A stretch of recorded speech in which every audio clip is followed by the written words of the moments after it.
Welcome to the Conference of the Parties, COP, the world's largest annual climate summit where nearly 200 countries come together to decide the future of our planet. What's inside the COP venue? The COP venue is split into two main areas. The blue zone is the official UN space. This is where negotiations, press conferences, and observer actions happen. You need a UNFCCC accreditation letter to enter. The green zone is typically hosted by the presidency and open to the public. It includes exhibits, cultural events, and youth spaces. Pro tip: download the COP mobile app or check the UNFCCC website daily for the official schedule. Who are the actors in the UNFCCC? Participants at COP are categorized into multiple groups and can be identified by their badge color. Party delegates. These are negotiators and officials representing countries. They receive a pink badge. Observers. NGOs, youth, indigenous peoples, businesses, scientists, city leaders, and more. They receive a yellow badge. Media. Journalists and storytellers from all over the world. They receive an orange badge. And Secretariat and UN entities. The UNFCCC Secretariat team that makes the process run smoothly in other agencies. They receive a blue badge. Where can I go with my badge? Because it is a party-driven process, not all badges are created equally. Let's break down what each color means and what access it gives you. Party badges, the pink ones, can access every negotiation and every event at the venue. Some countries send a lot of delegates, resulting in some party delegates receiving party overflow badges. Participants with this badge still can have access to negotiations, but if space becomes limited, they will be asked to watch the negotiations from the overflow room or via the virtual platform. Observer badges, the yellow ones, can access every informal negotiation room. Throughout the venue, you will see the daily program on TV screens that indicate negotiation rooms and whether they are open or closed to observers. Use this as a guide to what rooms you can join. The media does not typically observe negotiations and has their own established area to meet and report on outcomes. How are parties grouped together? With nearly every country in the world at the table, individual negotiations would be endless. To streamline the process, countries are organized into groups based on factors like their level of economic development, responsibility for climate change, and capacity to respond. These groupings help build consensus and move negotiations forward more efficiently. Under the UNFCCC, parties are grouped based on their responsibility for climate change. Annex 1 countries are high-income countries as well as countries transitioning between developing and developed, known as economies in transition, such as Poland and Mexico. Annex 1 and 2 countries are high-income countries included in Annex 1, such as the United States, Russia, Australia, Canada, and the European Union, that are primarily responsible for climate change and are developed economies mandated to deliver finance that supports solutions. Non-Annex 1 countries are least developed countries that have limited capacity to respond to climate change and are often the least responsible, such as Tuvalu, Liberia, and Honduras. Though categorizing countries as developed versus developing is widely considered an outdated process, the UNFCCC still recognizes these categories due to its establishment in 1992. It is not mandatory that every country that is part of the UNFCCC is part of the Paris Agreement. However, these parties can participate in Paris Agreement meetings as observers and do not have decision-making rights until they ratify the agreement. Parties have also self-organized into groups known as blocks to negotiate based on shared characteristics, interests, and needs. Some of these blocks are more active than others, and many countries are in multiple groups.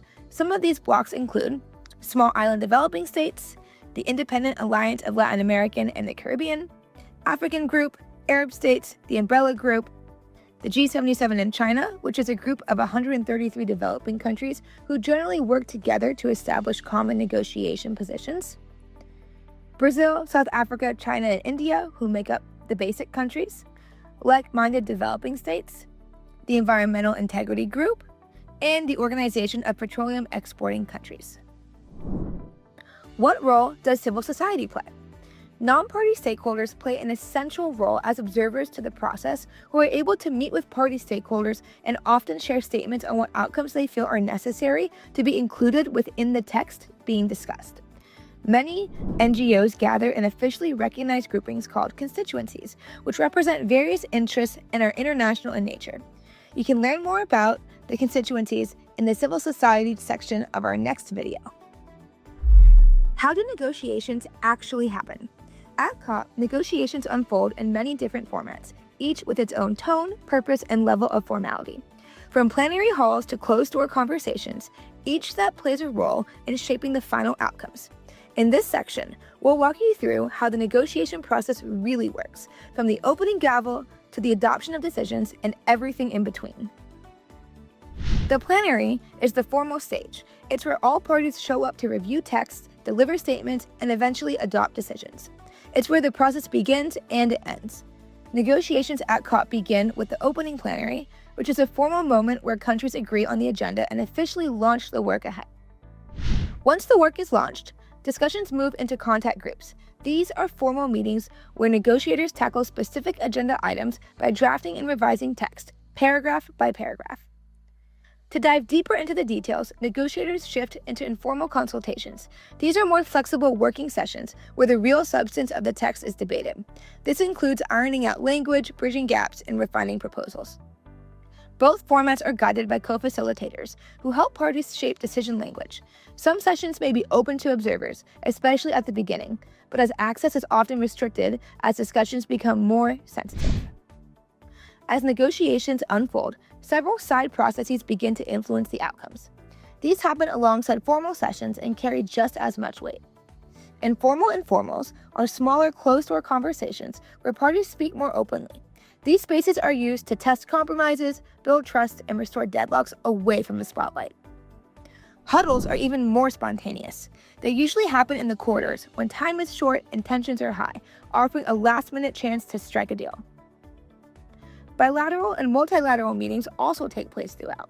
These are informal discussions between countries or groups of countries, used to align positions, clarify concerns, and build momentum behind the scenes.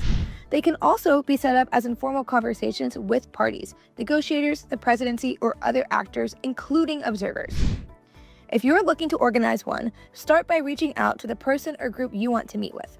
If they're interested, you'll need to book a room on site or find a place to meet, like the food court or a hallway, and come prepared with a clear message and desired outcome of your meeting.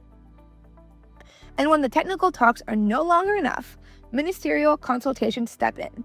Ministers bring political guidance to help unlock progress and work to move parties closer to consensus on the most challenging issues. Once consensus is reached, the final text returns to the plenary. This is where decisions are formally adopted by all parties, but when consensus isn't possible, not everything gets resolved. Some items may fall under Rule 16, which means they're postponed and automatically forwarded to the next session without a decision. The adoption of decisions in the plenary marks the end of the negotiation phase at COP, but only the beginning of implementation. Decisions taken here guide how countries act on climate change at home, how funding is delivered, how progress is tracked, and how ambition is raised. So the process doesn't end with the gavel. Climate negotiations continue year-round through a series of formal and informal meetings, including technical bodies, work programs, constituted bodies, and high-level political processes. The UNFCCC Secretariat supports this entire ecosystem. It arranges meetings, prepares negotiation documents, provides scientific and technical expertise, facilitates transparency and reporting, and ensures that parties have the tools and coordination they need to move from decisions to real-world action. In many ways, the Secretariat is the engine behind the process, keeping things running between COPs and helping transform global agreements into meaningful results on the ground. But not everything at COP happens in the negotiation rooms. Side events organized by observers and parties are spaces for knowledge sharing, capacity building, and networking. While they don't affect negotiations directly, many negotiators attend these events between sessions. You never know who might be in the audience, so get familiar with faces you want to influence and have conversations with at COP. Check speakers lists, attend networking events, and use these moments to connect. One good conversation might be your way into shaping a climate policy. The UNFCCC events can be overwhelming. Here are some must-know tips. Bring your badge every day. You can't get in without it. Arrive early. Lines can be long. Plan your days. Prioritize sessions and events in advance. Stay hydrated and well-rested. It's a marathon, not a sprint. Wear comfortable shoes and dress professionally. Follow the UNFCCC updates and social media feeds for live announcements. Bring a journal or a laptop. Note down every acronym and resource to follow up with. Bring business cards or use a QR code to share your contact information with others that you meet. And most importantly, make connections. You're a part of a global community working for climate justice.